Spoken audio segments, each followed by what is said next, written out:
નમસ્કાર દર્શક મિત્રો, આશા ન્યૂઝ ગુજરાતીમાં તમારું સ્વાગત છે। હવે વાત કરીશું વડોદરા શહેરની।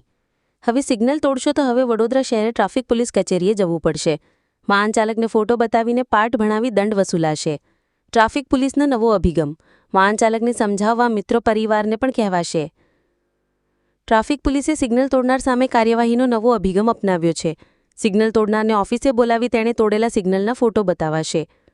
સિગ્નલ તોડનારનું કાઉન્સેલિંગ કરી સ્થળ પર દંડ પણ કરાશે। જાન્યુઆરીથી જુલાઈ સુધી 4000થી વધુ લોકોએ સિગ્નલ ભંગ કર્યું હોવાનું પોલીસે કહ્યું હતું। લોકોને જાગૃત કરવા છતાં અનેક વાહન ચાલકો સિગ્નલ ભંગ કરતા હોવાથી પોલીસ કડક કાર્યવાહી કરી રહી છે।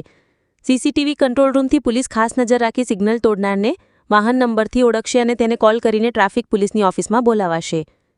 એસીપી ટ્રાફિક ડીએમ વ્યાસે કહ્યું કે પહેલા 2 દિવસમાં 20થી વધુ લોકોને બોલાવી કાર્યવાહી કરાઈ હતી। જો જે તે વ્યક્તિ ના સુધરે તો તેની સામે ગુનો પણ નોંધાઈ શકે છે। સાથે સ્થળ પર પણ ટ્રાફિક પોલીસ કાર્યવાહી કરશે। નવો કાયદો નથી, આ નવો અભિગમ છે। આ સીપી સાહેબ, એડિશનલ સીપી સાહેબ અને ડીસીપી સાહેબની સૂચના માર્ગદર્શન મુજબ ટ્રાફિક પોલીસ દ્વારા એક નવો અભિગમ શરૂ કરવામાં આવ્યો છે। અમારા જે સીસીટીવી કંટ્રોલ રૂમ છે એમાંથી રોજ અલગ અલગ સર્કલ ઉપર જે ટ્રાફિક નિયમોનો ભંગ કરે છે, સિગ્નલ ભંગ કરે છે, એવા લોકોના કેમેરાથી ફોટો પાડી અને એ લોકોને અમારી કચેરીએ બોલાવવામાં આવશે અને એમને સીધો દંડ કરવામાં આવશે।